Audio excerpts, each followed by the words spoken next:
என ஏற்கனவே பிறந்த வழிவளோ உனக்கென பிறந்தவ ரெக்க கட்டி பறந்தவ இவதான். ஏத்தா, உனக்கு எத்தனை துணி வேணுமோ பார்த்து எடுத்துக்கோ. நிச்சயதார்த்தத்துக்கு மட்டும் இல்லை, கல்யாணத்துக்கு இதை விட கிராண்டாக கட்டணும். எல்லாத்துக்கும் சேர்த்தி இப்போவே எடுத்துக்கோ. பெரியம்மா, இப்போ எதுக்கு அவசரப்பட்டுட்டு ஒரே நாளில் எல்லா துணியும் எடுப்பானே? நம்ம கல்யாணத்துக்கு ஒரு தடவை ஷாப்பிங் வந்தால் கிடக்குது. படித்து உள்ள எப்படி பேசுது வாரு. நீ சொல்கிறது சரிதான் அத்தா வள்ளி. அண்ணே, நானும் பிந்துவும் போய் துணி எடுத்துட்டு வரமே. பிந்துக்கு எந்த சீலை கட்டுனா அழகா இருக்குன்னு எனக்கு தானே தெரியும். அதெல்லாம் எனக்கு தெரியாதுடா. நீ அம்மாவை கேட்டுக்கோ. அப்புறம் அம்மா என்ன பிடிச்சி பேசிக்கிட்டு கிடக்கு. நீ மட்டும் என்ன பண்ணுன? அன்னைக்கு நீ தானே புடவை செலக்ட் பண்ணி கொடுத்த. எனக்கு இது எதுவும் தெரியாதுன்னு என்ன நினச்சிக்கிட்டு இருக்கியா? அண்ணி எல்லாத்தையும் எங்கிட்ட சொல்லிட்டாங்க. கல்யாணத்துக்கு முன்னாடி நீ என்னென்ன கூத்து பண்ணனேன்னு. என்ன சிரிக்கிற? அம்மாட்ட பேசி நான் பிந்துக்கு துணி எடுத்து கொடுக்கணும். எங்கள் 2 பேர்த்தையும் தனியாக அனுப்பிவே. புரியுதா? என்ன இவன் ரொம்ப மிரட்டுறானே. இவனை வள்ளி. சொல்லுண்ணா. வள்ளிக்கண்ணு, நான், தம்பி, தேனு, கனி, பிந்து 5 பேரும் போய் புடவை வாக்குறோம். நீங்களாம் போய் சீலையை பாருங்கல்ல. அண்ணா, பொண்ணு பிள்ளைக்கு மாப்பிள்ளை பையனுக்கு பார்க்காம எப்படி நாங்கள் வாக்க முடியும்? அவங்க 2 பேர்த்துக்கு பார்த்துட்டு அப்புறம் பொறுமையாக பார்த்தா கிடக்குது. ஏத்தா வள்ளி, பிள்ளைங்க தான் போய் ஆசைப்படுது இல்லை? பிந்துக்கு சஞ்சையே எடுத்து கொடுக்கட்டு.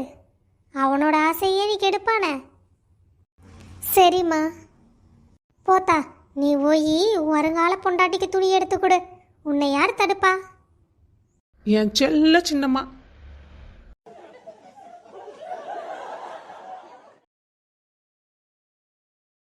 கனி, என்ன நீங்கள் 2 பேர் வந்து தனியாக சீலை பார்த்துட்டு இருக்கீங்க?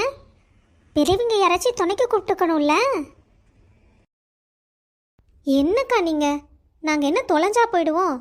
இவ கல்யாணத்துக்கு இவளுக்கு பிடிச்ச சாரியாக பார்த்து தான் எடுக்கணும். அதனால தான் கொஞ்சம் ஃப்ரீயாக இருக்கட்டுமே தனியாக வந்து பார்த்துட்ருக்கோம். அது பிடிக்கலையா உங்களுக்கு? நாங்கள் பார்த்துட்டு வரோங்க்கா, நீங்கள் போங்க. பார்த்து உன் பொறுப்பில் தான் நான் விட்டுட்டு போகிறேன். போங்க போங்க, நான் பத்திரமா பார்த்துக்கிறேன். எதுக்குடி இப்போ எல்லாத்தையும் கழட்டி விட்டுட்ருக்க? ராகுல் இங்கே வரேன்னா. ஐயோ, இது அன்னைக்கு தெரிஞ்சதுன்னா தேவையில்லாமல் பிரச்சனை ஆகிடும். என்ன கனி நீ என்ன இப்படி விளையாடிட்டு இருக்க? எதுக்காக ராகுல் இங்கே வர சொன்ன நீ? நான் ஒன்றும் அவனை வர சொல்லல. அவன் தான் உன்னை பார்க்கணுன்னு ஆசைப்பட்டான். அதான் நாளைக்கு துணி எடுக்க போகிறோம், அங்கே வான்னு சொன்னேன். இந்நேரம் வந்திருப்பான்னு நினைக்கிறேன். என்ன இவ திரு திருன்னு முழிச்சிட்ருக்கா? இதுக்கு சந்தோஷம் தானே படணும். என்னடி அங்கே என்ன பண்ணிகிட்ருக்க? இல்லை, அன்னைக்கு இது வராங்களோன்னு பார்த்தேன். ராகுல். சொல்லுங்க மேடம். என்ன பிந்து, உன் கல்யாணத்துக்கு என்னையெல்லாம் கூப்பிட மாட்ட போல? என்ன முட்டாள் மாதிரி பேசிகிட்டு இருக்க? ஆமாம், உனக்கு வந்து பூ வச்சுட்டு போயிட்டாங்க. இப்போ நிச்சயத்துக்கு புடவை எடுக்க வந்திருக்கீங்க. அடுத்தது கல்யாணம் தானே? இந்தா, உன் கல்யாணத்துக்காக நான் புடவை செலக்ட் பண்ணியிருக்கேன். எப்படி இருக்குன்னு பார்த்து சொல்லு. தேவையில்லாமல் வாயை கொடுத்து வாங்கி கட்டிக்குவான் போல இவன்.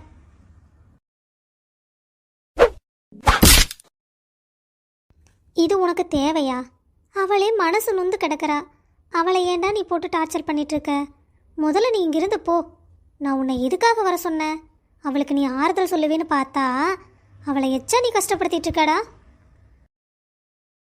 நான் சும்மா விளையாட்டுக்காக தான். இங்கே பாருடா, எப்போ விளையாடுறதுன்னு கொஞ்சம் இருக்குல்ல, அது கூட உனக்கு தெரியாதா?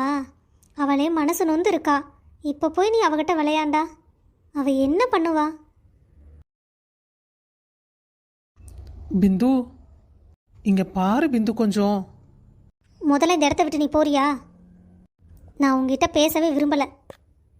இந்த புடவையை நம்ம கல்யாணத்துக்காக தான் நான் எடுத்திருக்கேன். உனக்கு பாரு, பிடிச்சிருக்கான்னு சொல்லு. கனி, இந்த புடவையை அவகிட்ட கொடு. அவன் சொன்னதை கேட்டியா நீ? உங்கள் 2 பேர்த்தோட கல்யாணத்துக்கு தான் அவன் இந்த புடவை எடுத்திருக்கான். இன்னமும் நீ அவன் மேலே கோபமாக இருக்காதடி. பேசு அவங்கிட்ட. ராகுல். பிந்து, நான் உன்னை கஷ்டப்படுத்தணும்னு பேசலை. விளையாட்டுக்காக தான் அப்படி பேசிட்டேன். நம்ம கல்யாணத்துக்கு நான் ஆசையாக பார்த்து எடுக்க வேண்டிய சீலையை என் கையாலேயே தூக்கி எறிய வச்சிட்டல. என்னை மன்னிச்சிட்டு பிந்து. ரொம்ப நல்லா இருக்கு, எனக்கு ரொம்ப பிடிச்சிருக்கு. போது வாடி, ஓவரா பாசத்தை காட்டாத. இங்கே பாரு பிந்து, உங்கள் அண்ணங்கிட்ட இப்போவே விஷயத்த சொல்கிறது எனக்கு என்னமோ சரின்னு படுது. ரொம்ப கடந்து போனதுக்கப்புறம் அவரை அவமானப்படுத்துகிற மாதிரி ஆயிடக்கூடாது. அதுக்காக தான் சொல்கிறேன், இப்போவே இந்த விஷயத்த உங்கள் அண்ணங்கிட்ட சொல்லிவிடு. நான் சொல்லக்கூடாதுன்னு இல்லை ராகுல், இதை நான் எப்படி சொல்ல முடியும்? ஒவ்வொரு தடவையும் நான் சொல்ல ஆரம்பிக்கும்போது அண்ணி ஏதோ ஒரு இடைஞ்சல் கொண்டு வந்துடுறாங்க.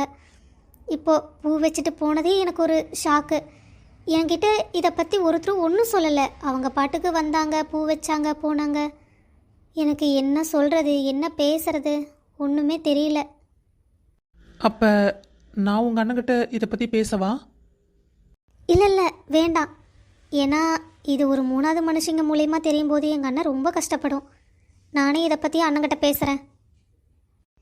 எனக்கு ஒரு ஐடியா தோணுது. என்ன? இதை பற்றி ஏன் நம்ம சஞ்சய் கிட்ட பேசக்கூடாது? சஞ்சய் கிட்ட அப்படியே சொல்லிட்டாலும் அவனுக்கு விளங்கிடும். எனக்கு என்னமோ கனி சொல்கிறது சரின்னு படுது. உனக்கு அவனை பற்றி தெரியாது ராகுல். அந்த மக்கா மண்டைக்கு நேராக சொன்னாலே ஒன்றும் புரியாது. அது உன்னையும் எக்ஸ்பிளைன் பண்ணிக்கிட்டே இருக்கணும். அவங்கிட்ட போய் இந்த விஷயத்த சொன்னால் அண்ணன் அதுக்கு போய் சேர்ந்துரும் நல்லா. சரி, எவ்வளோ சீக்கிரமாக முடியுமோ அவ்வளோ சீக்கிரமாக உங்கள் அண்ணங்கிட்ட பேசு. ம். ராகுல், நீ சீக்கிரமாக கிளம்பிடு. எல்லாம் வருவாங்களாட்டிருக்குது. இப்போது உன்னை பார்த்தாங்கன்னா தேவையில்லாமல் பிரச்சனை வரும். ம், சரி, இந்த புடவையை வச்சுக்கோ. நம்ம கல்யாணத்துக்கு இந்த புடவையை தான் கட்டுற, சரியா? சரிடா, முதல்ல இடத்த காலி பண்ணு. பாய் பாய். போடா முதல்ல. என்னத்தா 2 பேரும் திருன்னு முழிச்சுக்கிட்டு இருக்கிறீங்க? புடவை எடுத்தீங்களா இல்லையா? இங்கே சின்ன மருமகளே, அந்த புடவையை கூட கொஞ்சம் பார்க்கலாம். புடவை நல்லா தான் இருக்குது, ஆனால் விலை 7000 ரூபா போட்டிருக்குதே. சின்ன மருமகளே, நீ இன்னும் கொஞ்சம் விலை சேர்த்தி பார்த்து எடுவாக்கலாம். இந்த புடவை நல்லா தான் இருக்குது, இல்லைன்னு சொல்லலை. ஆனால் விலை கம்மியாக இருக்குது. இவ்வளோ குறைச்சல இதுக்கு எடுப்பானே. அப்போ கொடுங்க, இந்த புடவையை நான் எடுத்துக்கிறேன். எப்படி இருக்குது தெரியுமா? ஐயோ, அம்புட்டு அம்சமாக இருக்குது சாமி உனக்கு. கம்மனு இந்த புடவையை நீயே எடுத்துக்கோ.